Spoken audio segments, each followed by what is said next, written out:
Protection for democratic human rights of India. मेरे जितने देखने वाले हैं मेरे वेल विशर हैं। It is a message during lockdown to all the people of West Bengal and people of India. Me myself Mohammad वकील।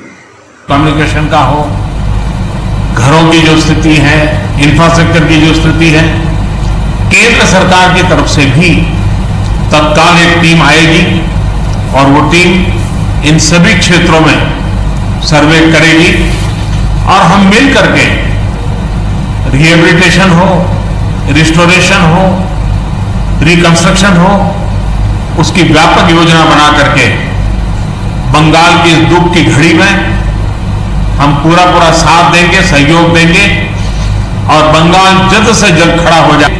भारत सरकार कंधे से कंधा मिला करके काम करेगी और जो भी आवश्यकताएं होगी उन आवश्यकताओं को पूर्ण करने के लिए भारत सरकार के जो भी नीति नियम है उसका पूरी तरह उपयोग करते हुए पश्चिम बंगाल की मदद में हम खड़े रहेंगे।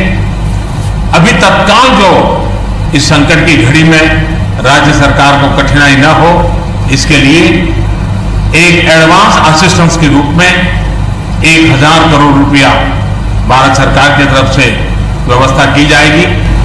किसी शायर ने बिल्कुल सही कहा है, मंजिल से आगे बढ़कर मंजिल तलाश कर, मंजिल से आगे बढ़कर मंजिल तलाश कर, मिल जाए तुझको दरिया तो समुंदर तलाश कर।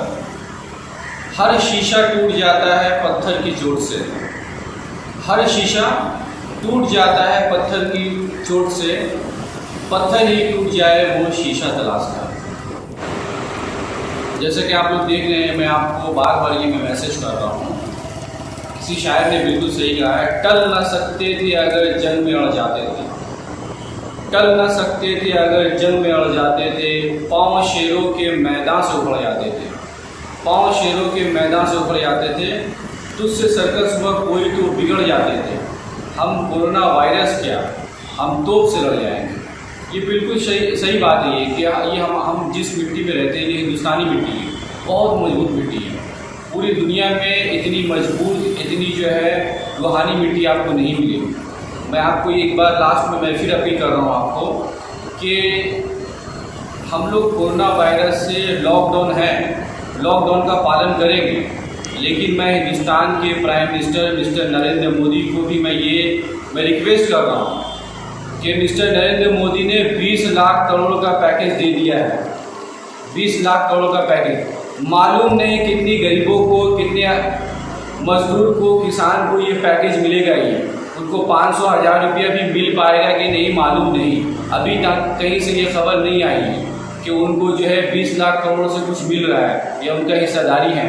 लेकिन मैं ये रिक्वेस्ट कर रहा हूँ मिस्टर मोदी से कि आपने जो 20 लाख करोड़ का जो पैकेज बनाया है, इसमें ख़ास करके 20 to 30% जो है ये हमारे हेल्थ के लिए होना चाहिए।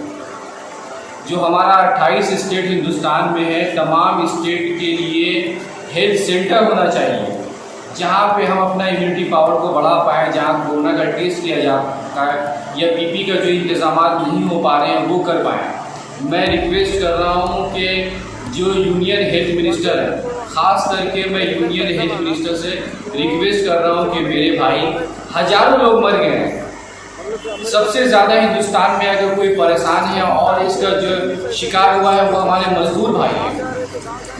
पूरे हिंदुस्तान से, दिल्ली से, महाराष्ट्र से, यूपी से लोग वेस्ट बंगाल आ रहे हैं, बिहार जा रहे हैं, उड़ीसा जा रहे हैं। उनके लिए कोई साधन नहीं है, कोई इंतज़ाम नहीं है, लोगों का टेस्ट नहीं हो पा रहा है, उसके हेल्थ का कोई ख्याल नहीं है। मैं रिक्वेस्ट कर रहा हूँ हमारे यूनियन हेल्थ मिनिस्टर से कि अब जो हिंदुस्तान है वो हेल्थ कॉन्शियस होना चाहिए।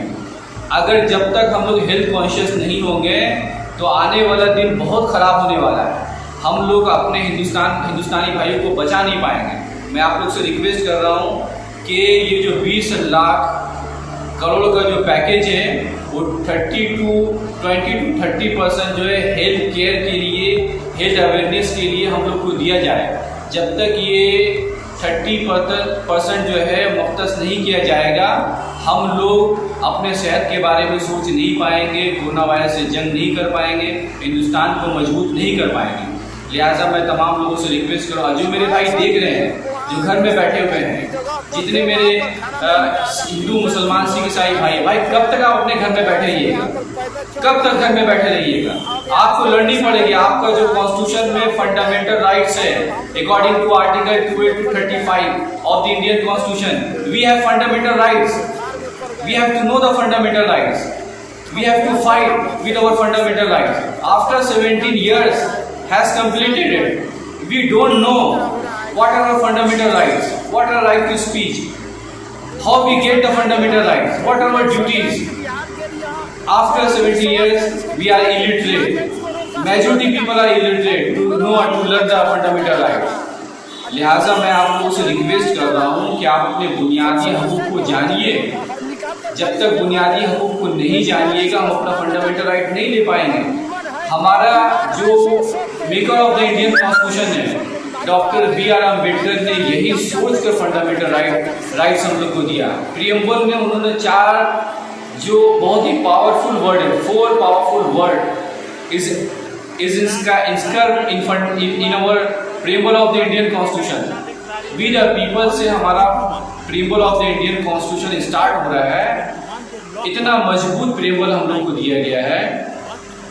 Justice, social, economic and political, freedom, fraternity, equality, ये जो 4 पावरफुल वर्ड है, पूरी दुनिया का जो कॉन्स्टिट्यूशन ढांचा है इसी 4 पावरफुल वर्ड से चल रहा है। इंसानियत की खिदमत अगर की जा रही है तो इसी 4 पावरफुल वर्ड से की जा रही है। जस्टिस, इक्वलिटी, फ्रैटर्निटी, लिबर्टी, ये 4 वर्ड से हम अपने हक को जानेंगे, अपने अधिकार को जानेंगे। जब तक नहीं जानेंगे हमें न जस्टिस मिल पाएगा, न इक्वलिटी मिल पाएगा, न लिबर्टी मिल पाएगा, न फ्रैटर्निटी मिल पाएगा। मेरे भाई कब तक आप बैठे रहिएगा? वक्त आ गया है, 70 साल के बाद अब जागना पड़ेगा। घर में मत बैठिए। जब तक हम लोग नहीं जागेंगे, जब तक अवेयर नहीं होंगे, बेदार होना पड़ेगा। किसी शायर ने बिल्कुल सही कहा था कि बहाइम की और उनकी हालत है यकसा, बहाइम की और उनकी हालत है यकसा कि जिस हाल में है उसी में है सादा, कि जिस हाल में है उसी में है सादा। न जिल्लत से नफरत न इज्जत का अरमा, न जिल्लत से नफरत न इज्जत का अरमा, लिया अकल व दी से ना कुछ काम इन्होंने, किया हिंदुस्तानी सोसाइटी को बदनाम उन्होंने। तो मैं आप लोग से रिक्वेस्ट कर रहा हूँ कि आप लोग अपना बुनियादी हकूक को जानिए और ये 20 लाख करोड़ से आप सेहत के लिए डिमांड करिए, हेल्थ सेंटर के लिए डिमांड करिए। जब तक हम लोग जिस्मानी तौर पे मजबूत नहीं होंगे, हम अपने हिंदुस्तान को भी मजबूत नहीं बना पाएंगे। हमारा एक हेल्थ सेंटर ऑर्गेनाइज किया जा रहा है। मैं फिर से आपसे रिक्वेस्ट कर रहा हूँ कि आप लोग बराए मेहरबानी 1 मिनट का मैं वक्त आप लोग से चाहता हूँ कि आप लोग निहायती संजीदगी के साथ सुने कि इस कोरोना से हम लोग कैसे लड़ पाएंगे। राजा बाजार के 84 APC road Kolkata near petrol pump, हम लोग नियर विक्टोरिया कॉलेज है, एक हेल्थ सेंटर हम लोग क्याम करने जा रहे हैं। वहाँ पे 1000 से ज़्यादा लोगों का फ्री में हेल्थ चेकअप किया जाएगा। Free health checkup. जो लोग सुन रहे हैं, जो लोग देख रहे हैं, जिनके पास ये पैगाम, ये जो है खबरें जा रही है, मैं तमाम लोगों से रिक्वेस्ट कर रहा हूँ कि आप लोग बराए मेहरबानी अपने पड़ोस के, अपने ताल्लुकात वाले को भी ये मैसेज करें।